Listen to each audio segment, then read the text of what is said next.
Bonjour à tous. Eh bien, écoutez, je suis ravie de vous accueillir sur ce nouveau webinaire organisé par le département formation d'achatpublic.com. Créé en 2003, achatpublic.com, c'est une entreprise qui est composée d'experts en marché public et qui est leader en France dans le domaine des services aux acteurs de la commande publique. Première solution utilisée par les acheteurs publics pour la dématérialisation. Une source d'information, bien évidemment, grâce à son site achatpublic.info.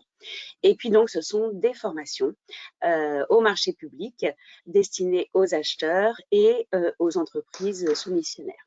Et donc, en 2024, ce sont plus de 60 programmes et 600 sessions programmées à Paris, en province et même dans les dom-toms, mais aussi en classe virtuelle et bien sûr déclinables dans vos locaux des 4 personnes intéressées par une thématique.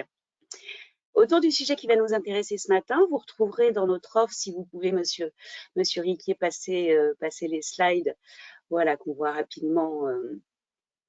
Voilà ce que je vous ai expliqué, le catalogue 2024-2025 qui est déjà sorti. Sur la slide suivante, voilà, on peut le voir, les formations associées au thème d'aujourd'hui et celle qui va nous intéresser particulièrement, décrypter les impacts de la loi Industrie verte sur vos marchés publics, qui est animée par l'avocat qui nous accompagne ce matin. Nous recevons en effet Alexandre Riquier, qui est avocat au barreau de Paris et associé du cabinet Publi-Avocat. Et il exerce en particulier en droit de la commande publique, droit des contrats publics, droit des collectivités locales et droit de la propriété des personnes publiques. Et juste avant de lui laisser la parole, vous le verrez sur la slide suivante, je vous rappelle votre rendez-vous annuel, dont c'est la 8e édition cette année, la folle semaine des marchés publics, cet événement incontournable pour vous acheteurs avec une conférence d'actualité sur la simplification et l'efficience de l'achat public et puis 8 parcours de formation à la carte qui suivent cette conférence. Donc rendez-vous du 25 au 29 octobre 2024 à Paris. Nous serons ravis de vous accueillir comme chaque année. Maître Riquier, je vais vous laisser la parole. N'hésitez pas, vous tous qui nous suivez, et merci d'être aussi nombreux, à poser vos questions via le petit module que vous avez à disposition sur GoToWebinar et nous y répondrons à la fin de l'intervention de Maître Riquier. Merci à tous, bon webinaire et à tout à l'heure pour les questions. Merci Florence. Bonjour à tous, j'espère que vous m'entendez bien. Je suis Alexandre Riquier, j'ai la lourde tâche d'animer ce webinaire pendant les quelques dizaines de minutes qui y sont consacrées. Donc je suis, comme Florence l'a rappelé, Alexandre Riquier, avocat au barreau de Paris, associé du cabinet Publica Avocat, qui conseille en particulier les collectivités et en ce qui me concerne en matière de commande publique plus particulièrement. J'enseigne par ailleurs à l'université, à Assas en l'occurrence, et je dispense, c'est l'objet de ma présence, des formations, notamment pour achat public. Et parmi ces formations, je dispense, j'ai la chance, l'honneur de dispenser l'APA 36, qui aborde, dont l'intitulé exact est décrypter les impacts de la loi Industrie verte sur vos marchés publics. Quel levier pour une commande publique plus responsable? Alors, c'est une petite formation dans le sens où elle ne dure qu'une demi-journée, ce qui nous a paru suffisant pour avoir un peu un shot de verdissement de la commande publique sur 3h30 et agrémenté de quelques animations, si je puis dire, de quiz et ateliers pour vous faire participer et surtout pour vous faire retenir le maximum d'informations au cours de cette formation. Les objectifs de cette formation que j'anime, c'est notamment d'intégrer tout le cadre normatif de la loi Industrie verte, telle qu'elle est appliquée à la commande publique, puisque cette loi, elle n'aborde pas simplement des questions commande publique, mais elle est bien plus large que ça. Nous, on se consacre évidemment que sur la partie achat public, et c'est l'occasion de bien comprendre, on le verra tout à l'heure, l'ensemble de la galaxie, on va dire, juridique autour du verdissement de la commande publique depuis un certain nombre d'années, et c'est l'occasion d'évoquer d'autres sujets que la loi Industrie verte qui se transforme un petit peu en prétexte pour aborder ces sujets-là. C'est aussi, parmi les objectifs, celui de cerner les nouveaux enjeux, les nouvelles dispositions environnementales du Code de la commande publique auxquelles font face les acheteurs, mais aussi les différents soumissionnaires et candidats au marché que vous passez. C'est aussi de regarder parmi les objectifs, il faudra essayer de retenir en tout cas les nouveautés de cette loi industrie verte. On va parler du SPESER, mais on va aussi parler des nouveaux motifs d'exclusion qui sont introduits par cette loi. On reviendra sur les nouveaux motifs et aussi sur le cadre général des exclusions dans la commande publique au moment de la passation, qui sont souvent un peu mis de côté à ce stade et peut-être pas assez utilisés par les acheteurs publics. Et puis, on aborde aussi dans les objectifs les nouvelles mesures au profit des entités adjudicatrices. Vous n'êtes pas tous des entités adjudicatrices, parfois d'ailleurs vous l'êtes sans le savoir, mais il y a un certain nombre de nouveautés dans la loi industrie verte qui concernent les entités adjudicatrices. Alors, cette formation dont on va parler très rapidement, on va effleurer chacun des sujets parce que on ne peut pas, avec le temps qui m'a imparti, développer tous les sujets qu'on aborde pendant la formation, mais se décline autour de 4 grands thèmes, autour de 4 grands titres, qui sont d'ailleurs parfaitement inégaux entre eux.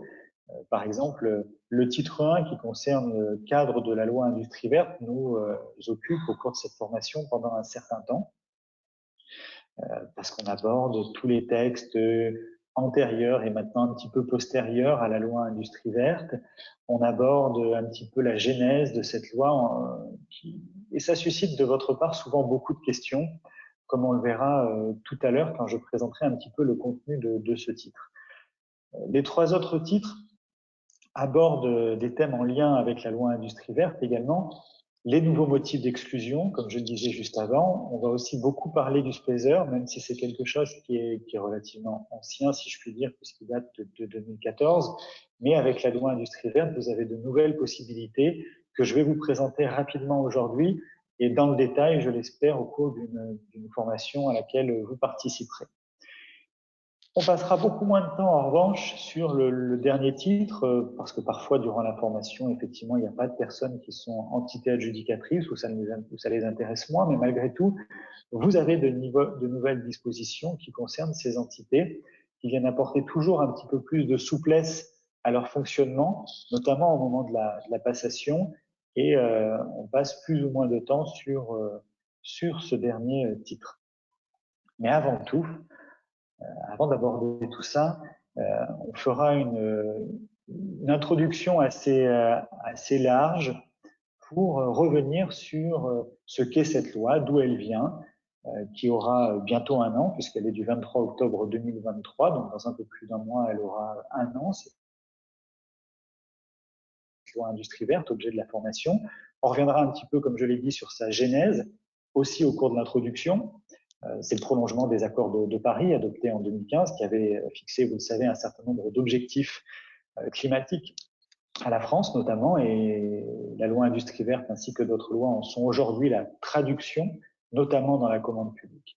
Alors, c'est aussi le moment de faire un petit peu la critique de cette loi, parce qu'elle est critiquée.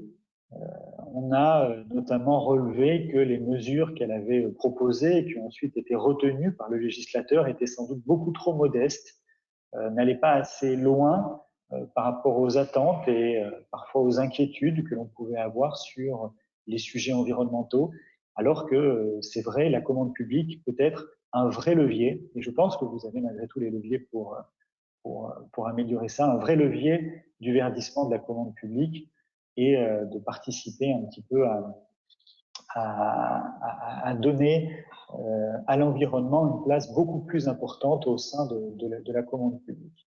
Elle a aussi été critiquée, notamment dans la doctrine, parfois même au cours des débats parlementaires, parce qu'on l'accusait d'une forme d'instrumentalisation de la commande publique, donc on reviendra un petit peu sur ces points.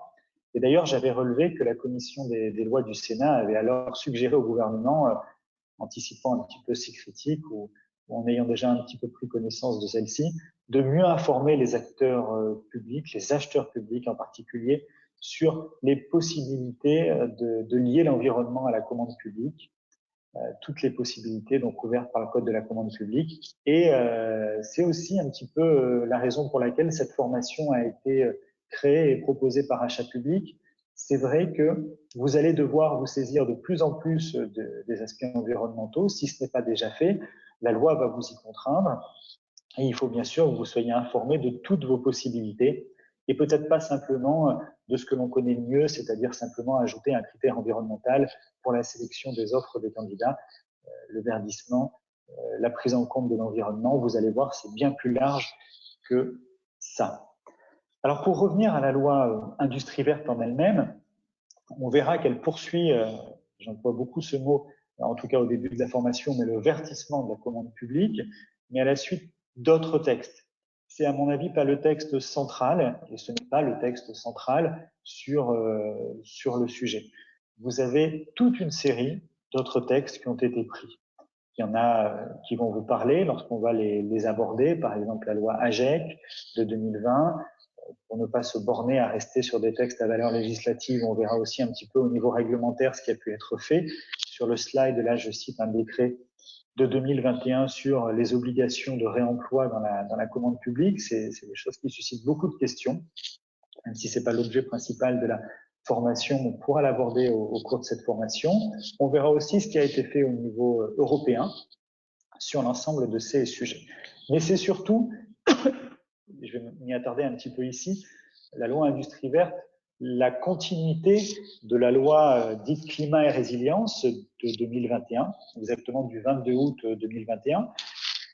La date du 22 août est importante, vous verrez pourquoi tout à l'heure, et dont le nom complet est loi portant lutte contre le dérèglement climatique et renforcement de la résilience face à ses effets. C'est bien cette loi, à mon avis, la pierre angulaire des sujets qui nous importent. Et finalement, la loi Industrie verte ne fait que poursuivre cette action de la loi climat et résilience.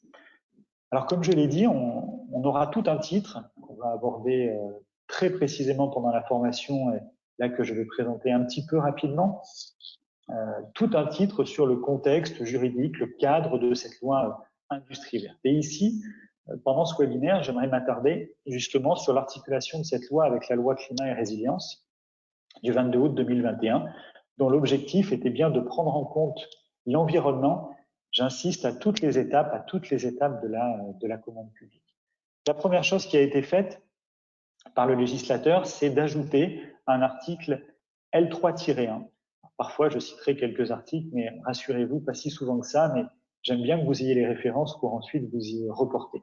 Vous savez d'ailleurs sans doute que dans le Code de la commande publique, vous aviez 6 articles, les 6 premiers articles du L1 au L6 qui posent les principes de l'achat public, d'un bon achat public. Et parmi ceux-ci a donc été rajouté un nouveau principe en 2021. La commande publique participe à l'atteinte des objectifs de développement durable dans leurs dimensions économiques, sociales et environnementales dans les conditions définies par le présent code.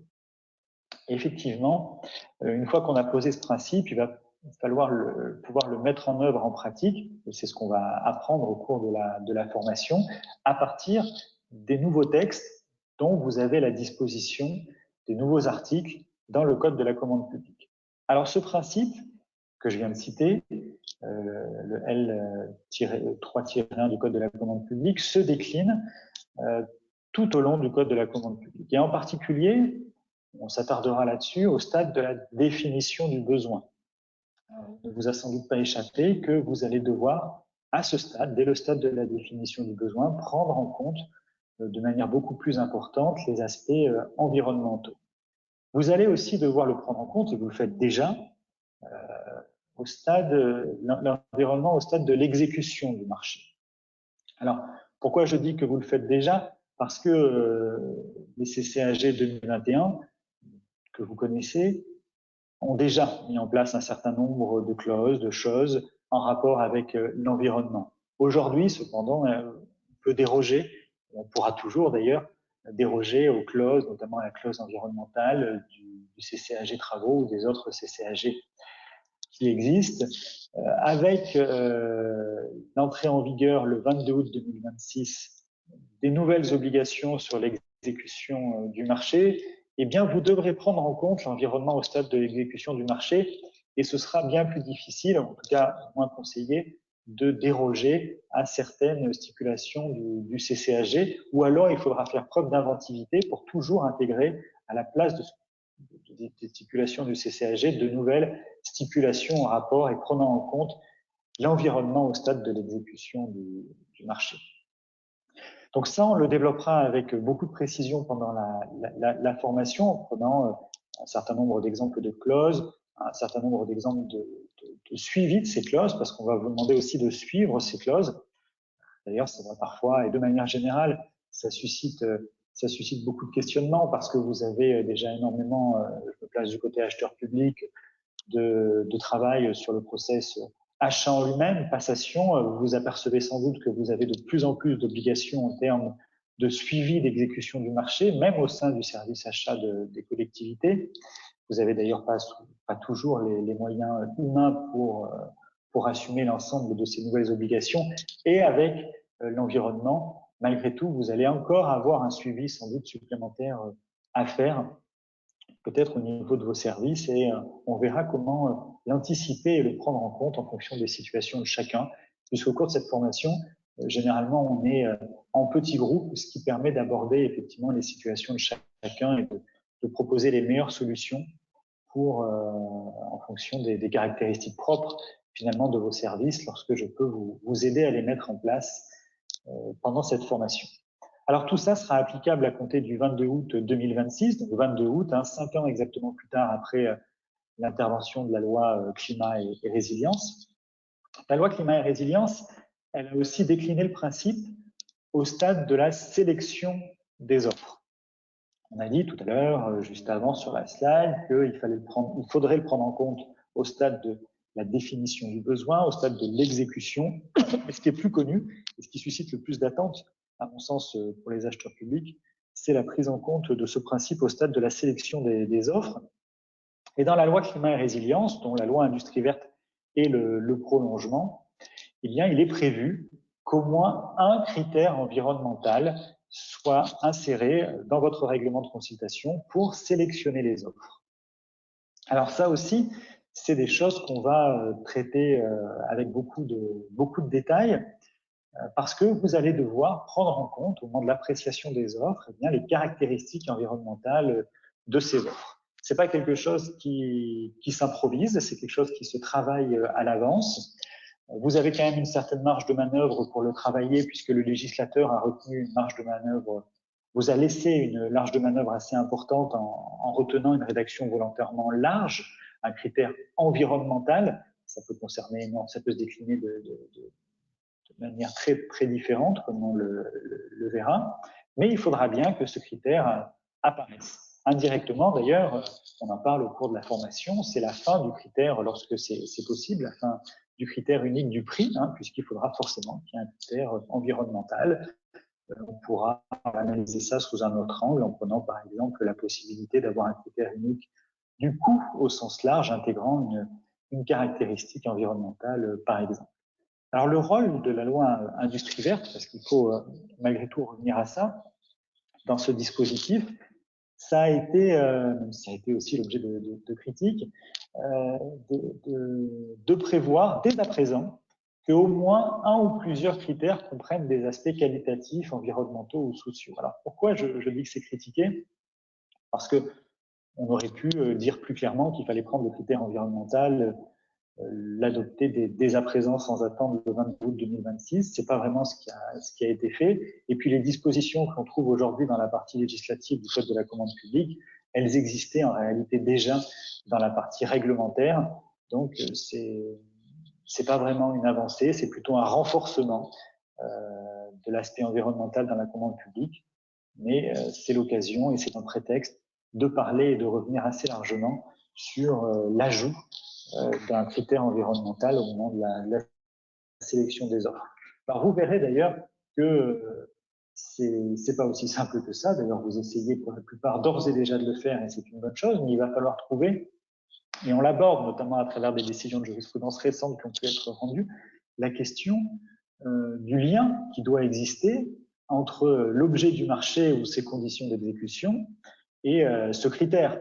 Parce qu'il y a certains marchés où on peut se poser et trouver qu'il est un petit peu difficile de trouver un lien entre l'objet du marché et un critère environnemental. Donc, on va essayer de surmonter ça, de voir quelles sont les limites de ce dispositif. En pratique, on voit des clauses que vous pouvez utiliser. Je vous renvoie, et d'ailleurs on travaille dessus, vers un certain nombre de sites qui sont accessibles. Pour n'en citer qu'un, même s'il n'est pas énormément nourri pour l'instant, il y a le site sur la clause verte qui existe et que vous pouvez d'ores et déjà utiliser en partenariat avec le ministère de l'écologie, qui vient proposer des clauses pour vous aider à mettre en place ces principes qui vous seront imposés le 22 août 2026 au matin et qui, d'ores et déjà, doivent être pris en compte et en charge par vos services à l'heure actuelle. Alors, on abordera d'autres lois que la seule loi climat et résilience dans ce titre, mais là, on peut évidemment pas tout aborder, mais comme je le disais tout à l'heure, on abordera par exemple la loi AGEC, qui a le lien avec la loi Industrie verte, on abordera aussi la loi ENR, qui a des liens d'ailleurs un petit peu plus forts avec la loi Industrie verte. On fera le tour de tout ce contexte juridique que vous ressortiez avec, que vous n'ayez pas un texte qui vous échappe ou que vous découvririez après la formation. Dans un deuxième titre, vous allez avec moi aborder la vraie nouveauté de la loi Industrie verte qui réside dans ce qu'elle prévoit de nouveaux motifs d'exclusion pour exclure donc des soumissionnaires, des candidats à des procédures de passation parce qu'ils ne satisferaient pas à certaines de leurs obligations. Alors c'est l'occasion d'abord de revenir sur ce que c'est l'exclusion dans la procédure de passation. C'est quelque chose, et je trouve qu'on peut sans doute le regretter, et ça avait été pointé au cours des débats parlementaires aussi au moment du vote de la loi Industrie verte, c'est quelque chose dont les acheteurs publics manifestement ne se saisissent pas assez. Et vous savez sans doute qu'il existe un certain nombre de motifs d'exclusion qui sont de deux types. Vous avez les motifs d'exclusion dits de plein droit et les motifs d'exclusion à l'appréciation de l'acheteur. Et il faut encourager l'utilisation de ces dispositifs pour que, au moment de la sélection des offres, vous n'ayez pas des personnes qui ne respecteraient pas, par exemple, des obligations environnementales. Et c'est l'objet de ces dispositions. Alors, on revient sur tout le cadre juridique de l'exclusion. On revient sur les exclusions de plein droit, sur les exclusions, comme je le disais, à l'appréciation de l'acheteur. Les exclusions de plein droit, ça peut être, par exemple, une condamnation pénale dont aurait fait l'objet le titulaire, une liquidation judiciaire en cours, une infraction à la législation du travail. Ça, c'est ce qu'on voit sans doute pas le plus souvent, mais quand vous le détectez, c'est quelque chose qui est bien appliqué. On s'attarde un peu plus sur ce qu'on appelle les exclusions facultatives qui concernent, à l'heure actuelle, c'est déjà dans le code de la commande publique, par exemple, une offre d'un candidat ou d'un soumissionnaire qui aurait fait l'objet d'une résiliation pour faute au cours des 3 dernières années ou qui aurait été condamné à verser des dommages et intérêts à un acheteur public en raison de faute dans l'exécution du marché. Vous savez que vous pouvez les exclure. C'est une faculté pour vous, pas une faculté. La procédure, c'est que vous devez, contrairement aux exclusions de plein droit, mettre à même le candidat de s'expliquer sur ces faits-là, et en fonction des explications qui vous sont apportées, vous allez devoir ou ne pas le faire, mais l'exclure de la procédure de passation. Mais contrairement à ce que l'on pense, vous avez en réalité pas autant de marge de manœuvre, même si on appelle ça les motifs d'exclusion facultatifs, que ce que l'on pense généralement. En tout cas, pour revenir au verdissement de la commande publique, il y a donc de nouveaux motifs d'exclusion. Parmi ceux-ci, j'en cite ici au moins 3. Premièrement, les personnes qui ne satisfont pas à leur obligation d'établir un bilan de leur émission de gaz à effet de serre, le fameux BGS, BEGES. Ça, c'est d'ores et déjà en vigueur. C'est-à-dire que vous avez la possibilité, depuis le 25 octobre dernier, d'exclure de la procédure les entreprises, alors qu'elles y seraient soumises, qui ne respecteraient pas cette obligation. Alors, pour bien utiliser ce motif d'exclusion, ce que l'on voit au cours de la formation, c'est ce que c'est que ce bilan, qui est soumis à ce bilan, quel type d'entreprise. On verra aussi parfois en tant que collectivité, vous pouvez y être soumis. Comment obtenir ce bilan? Comment vous, acheteurs publics, vous pouvez vérifier que l'entreprise, notamment en lien avec l'ADEME, eh bien, a bien satisfait à ces obligations-là? Comment vous, s'il y en a qui m'écoutent, candidat, vous pouvez savoir qu'un autre candidat ne respecte pas ses obligations et aurait sans doute dû faire l'objet d'une exclusion, ce qui peut susciter chez vous l'envie de faire une procédure, par exemple de référer précontractuel ou une autre procédure, parce que l'exclusion n'aurait pas été prononcée alors que l'entreprise retenue, attributaire, eh bien, n'avait pas respecté son obligation d'établir ce bilan alors qu'elle en a l'obligation y étant soumise. Donc, on va voir un petit peu toutes les subtilités de ce bilan. De la même manière, on verra le nouveau motif d'exclusion qui concerne l'obligation de publier des informations en matière de durabilité. Alors ça, c'est quelque chose de vraiment nouveau, qui est d'ailleurs pas, l'exclusion n'est pas encore en vigueur, elle le sera au début de l'année 2026. Mais oui, des rapports de durabilité vont devoir être produits par un certain nombre d'entreprises, c'est ce qu'on appelle des reportings extra-financiers. Et les entreprises qui y sont soumises, on verra lesquelles, et d'ailleurs leur champ va s'étendre assez rapidement selon la loi, si elles n'ont pas satisfait à cette obligation-là, pourront être exclues de la procédure de passation du marché. Alors on verra ce que c'est que ce rapport. C'est un rapport qui encourage les pratiques commerciales dites plus responsables, notamment en termes d'environnement.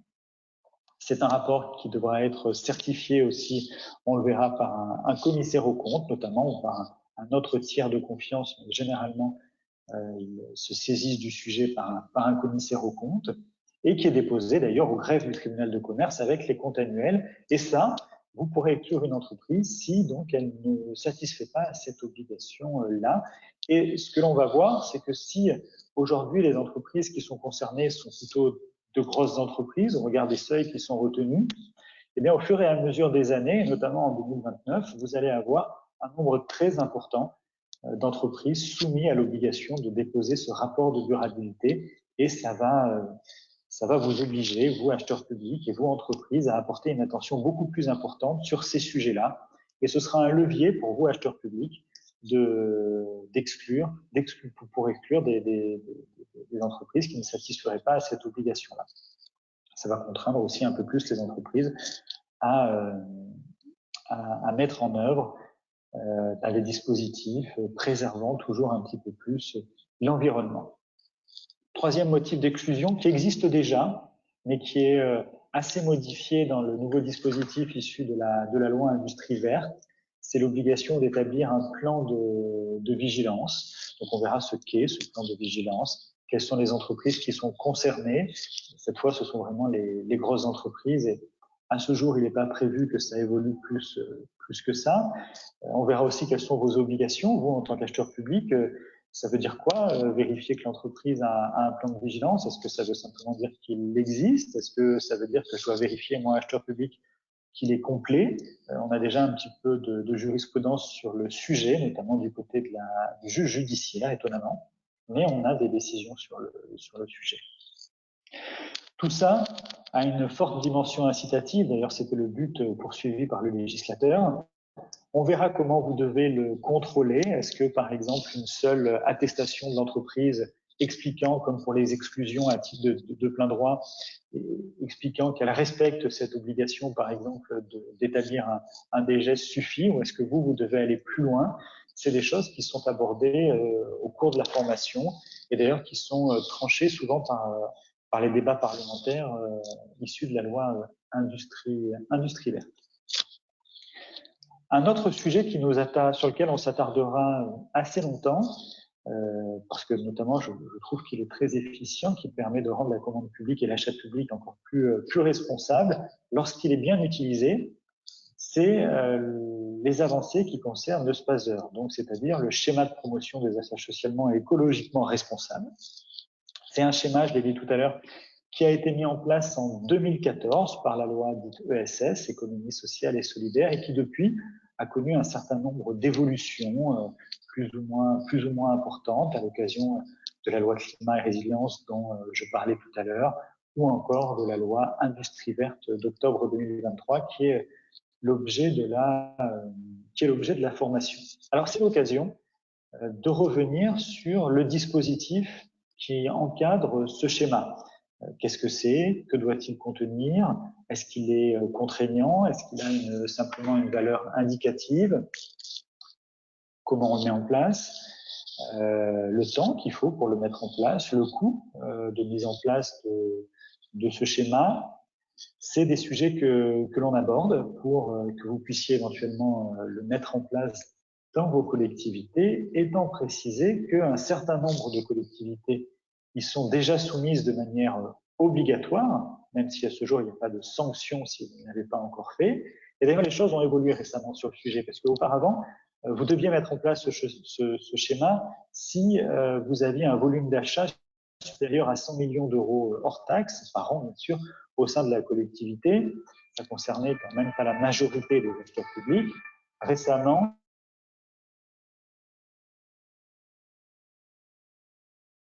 à 1,5 million d'euros, et on écarte rien, c'est passé à 50.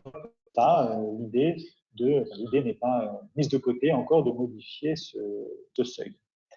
La loi Industrie verte, elle a ajouté à la liste de personnes qui mettent en place ce schéma l'État, puisque si vous ne saviez pas, figurez-vous que ce n'était pas une obligation pour lui auparavant, ce qui pouvait étonner. Aujourd'hui, l'État est bien soumis à la mise en place de ce schéma.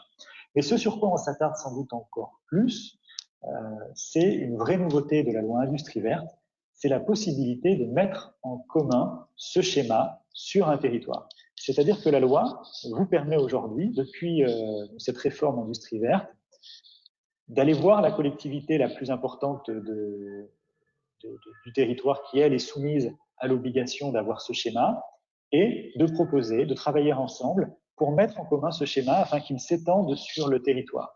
Alors ça va probablement obliger ce schéma à évoluer pour prendre en compte les caractéristiques propres aux acheteurs qui viendraient s'agglutiner autour de ce schéma, mais ça a pour effet de venir étendre l'influence et les effets de ce dispositif au sein d'un même territoire pour qu'il y ait une politique d'achat prenant en compte l'environnement qui soit cohérente à l'échelle d'un territoire, et surtout pour permettre aux collectivités plus modestes que celles qui y sont soumises à l'heure actuelle de mettre en place ces schémas.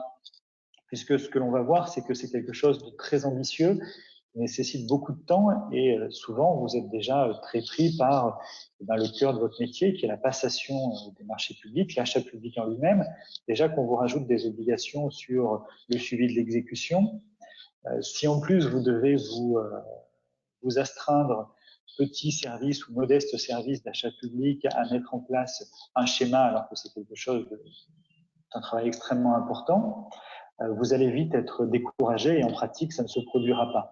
Aujourd'hui, on vous permet de bénéficier un petit peu du travail des autres, et c'est à mon avis quelque chose qui doit être encouragé, et on verra de quelle manière tout ça peut être mis en place à l'échelle d'un territoire en s'inspirant de ce qui peut se faire à certains endroits de France à l'heure actuelle sur ces sujets-là. Donc on passe quand même du temps, d'ailleurs sur un aspect très pratique, sur ce nouveau dispositif et sur ce Spazer au cours de la formation et sur son extension au sein de votre territoire. Dans un dernier titre, on va parler quand même, puisque ça fait partie des apports de la loi Industrie verte, même si vous n'êtes pas directement concerné, parce que là on les aborde rapidement, si vous y êtes concerné, on s'attarde beaucoup plus dessus, mais les nouvelles mesures au profit des entités adjudicatrices. Puisque la loi Industrie verte, eh bien, à travers différents amendements, a permis toujours un petit peu plus de souplesse pour ces acheteurs qui sont particuliers, les entités adjudicatrices, opérateurs de réseau. Et par exemple, même si là, toutes ne sont pas citées sur la slide qui s'affiche à votre écran, vous avez un nouveau cas de dérogation à l'obligation d'allotissement pour les entités adjudicatrices, et notamment lorsque la dévolution en lots séparés risque de conduire à une procédure infructueuse. Ça, c'est le fruit d'un amendement qu'on appelle l'amendement RTE, puisque sur les sujets dont avait à faire RTE, eh bien, on s'apercevait qu'ils avaient très peu de candidats lorsqu'ils allotissaient et qu'il y avait beaucoup plus de candidats lorsque ce n'était pas le cas, de sorte qu'on leur a laissé plus de liberté sur ce sujet-là. Un deuxième exemple que je prends ici, même si on va un petit peu plus loin à travers plus d'exemples dans la formation, c'est un nouveau cas d'allongement de la durée d'un accord cadre pour, encore une fois, les entités adjudicatrices. Effectivement, là encore, s'il existe un risque important de restriction de concurrence ou de procédure infructueuse dans le cadre de la procédure de passation de cet accord cadre, eh bien, l'entité adjudicatrice pourra justifier un allongement de la durée, et notamment doubler cette durée par rapport à ce que peut faire un acheteur public beaucoup plus classique, type pouvoir adjudicateur. Une fois que cette formation est terminée, d'une demi-journée, vraiment, vous ressortez de là, si je puis dire, avec tous les éléments vous permettant de vous préparer à cette échéance qui est à l'heure actuelle du 22 août 2026, qui va venir vous contraindre à prendre en compte obligatoirement donc ce verdissement de la commande publique. Vous allez connaître les textes, les subtilités, et puis surtout les nouveaux leviers, ce que vous pouvez faire pour améliorer les choses au moment de l'acte de l'achat public, et puis comment vous y préparer aussi. À l'heure actuelle, il vous reste à peu près 2 ans pour vous y préparer. Ça passe vite, 2 ans. Beaucoup d'entre vous ont déjà commencé à le faire. D'ailleurs, des décisions de justice, grâce à ces initiatives, viennent nous donner un cadre juridique encore plus précis que ce que nous donne la loi. Mais c'est quand même dans 2 ans, et il va falloir, alors je dis c'est dans 2 ans, étant précisé que la date du 22 août est susceptible d'évoluer, puisque le législateur a permis au gouvernement d'avancer cette date s'il le souhaitait. Donc il ne faut pas écarter cette hypothèse.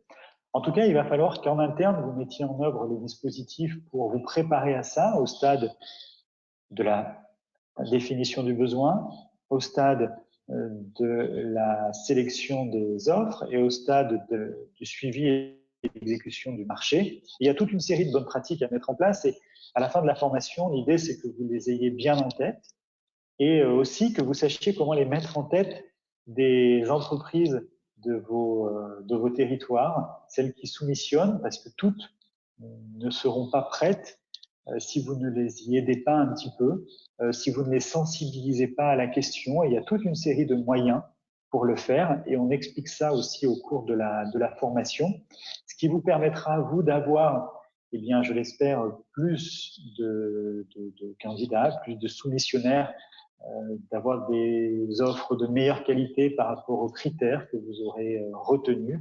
Et on sait à quel point la commande publique aujourd'hui souffre d'un manque de concurrence qui devient de plus important, et il va falloir, à mon avis, aussi que les entreprises se sensibilisent à tout ça, et il y a plein de moyens de les aider, évidemment dans un cadre légal et réglementaire, à ces sujets-là, afin que tout le monde soit prêt et que tout roule très bien. Voilà un petit peu comment ça va se passer. Je crois que Florence m'a réservé un petit temps pour que je réponde à certaines de vos questions. Je vous remercie pour votre attention jusqu'à maintenant. J'espère ne pas avoir été trop rébarbatif, et je laisse la parole à Florence pour d'éventuelles questions. Merci beaucoup, Alexandre, pour cette intervention. Il y a effectivement des questions. Alors, veuillez m'excuser si vous y avez répondu précédemment dans vos propos, mais quelqu'un nous demande si la loi industrie verte pour les entités adjudicatrices, enfin, à partir de quand s'applique la loi industrie verte pour les entités adjudicatrices? Alors, c'est effectivement un sujet qui est abordé dans la formation, et ça va dépendre des sujets. Mais la plupart des avancées pour la loi industrie verte sur les entités adjudicatrices sont déjà en vigueur depuis l'entrée en vigueur de la loi en octobre 2023. Donc, il faut s'y mettre. D'accord. Et alors, toujours par rapport aux entités adjudicatrices, comment Et est-ce que vous le avez des travail... dispositifs aussi qui sont communs entre les Oui. entités adjudicatrices et les pouvoirs adjudicateurs. Et là, pour le coup, ça ne rentrera en vigueur de manière uniforme pour les deux qu'en août 2026. C'est-à-dire, par exemple, le critère environnemental obligatoire, lui, ne rentrera en vigueur qu'en août 2026. Et alors, il y a une personne qui nous dit, nous sommes un groupe et avons plusieurs sociétés, une société en fait par projet, et donc une entité adjudicatrice par projet. Oui. Est-ce que nous pouvons considérer le seuil du SPASER uniquement par société, ou est-ce que ça doit se faire au niveau du groupe? Ben, c'est une très bonne question auquel je n'ai pas la réponse là. Oui. Mais au cours de la formation, on prend généralement le temps, puisqu'il y a une pause, lorsqu'il y a des questions, d'aller voir si on peut trouver la réponse. Mais je ne pense pas que la réponse soit très claire à ce stade. Donc ça a été tranché. D'accord. Je ne veux pas me tromper. Et puis, je vais prendre une dernière question. Quelqu'un se pose toujours la question, en fait, si il peut demander comme critère de choix la politique RSE de l'entreprise depuis la loi climat et résilience. Ah, alors, je ne veux pas non plus déflorer toute la formation parce que ça fait partie des sujets sur lesquels on s'attarde beaucoup. Oui, bien sûr. Effectivement, de savoir si on peut retenir ce critère et surtout, si on peut le retenir, comment on le note. Parce que l'une des principales difficultés sur ces nouveaux critères, c'est mince, attention, comment je vais faire pour noter ce critère? C'est extrêmement difficile, mais on verra que ce n'est pas totalement impossible. Et je vous expliquerai le cas échéant comment, ça prend un petit peu de temps, pouvoir noter dans un cadre légal un critère qui pourrait avoir un lien ténu avec la politique RSE de l'entreprise. Mais pour aller un petit peu plus loin, quand même, il y a plusieurs manières de prendre en compte la politique RSE de l'entreprise et d'ailleurs même pas simplement au stade du critère. Vous avez des leviers aussi au stade de l'exécution, au stade de l'exclusion aussi. Vous pouvez avoir un levier et ça, on l'aborde pendant la formation. Mmh. Merci beaucoup. Et puis, allez, il nous reste une petite minute. Je prends une dernière question. Est-ce que Allez. la loi Industrie verte s'applique intégralement aux bailleurs sociaux? Ah, alors, c'est une question qui est intéressante parce qu'effectivement, les bailleurs sociaux souvent passent non pas des marchés publics, mais des marchés privés soumis à la commande publique. Et les bailleurs sociaux sont soumis au principe de la commande publique et notamment au principe de l'article 3-1 que j'ai cité au début et qui se décline tout au long tout au long du code de la commande publique. Alors même s'il n'y a pas de prise de position législative, il y en a peut-être d'ailleurs de la part de certains de bailleurs sociaux, mais ça j'ignore, ça devrait s'appliquer également aux bailleurs sociaux, ces nouvelles dispositions, et il y a assez peu de doute sur la réponse. Parfait. Maître Riquet, je vous remercie encore infiniment de nous avoir accordé ce temps. Et puis, je vous invite tous effectivement à aller suivre la formation que vous animez à mon côté, dont la prochaine date est fixée au 14 novembre 2024. Merci à tous pour votre participation. Très bon appétit. Bonne journée. À bientôt, Maître Riquet. Au revoir. Au revoir. Merci.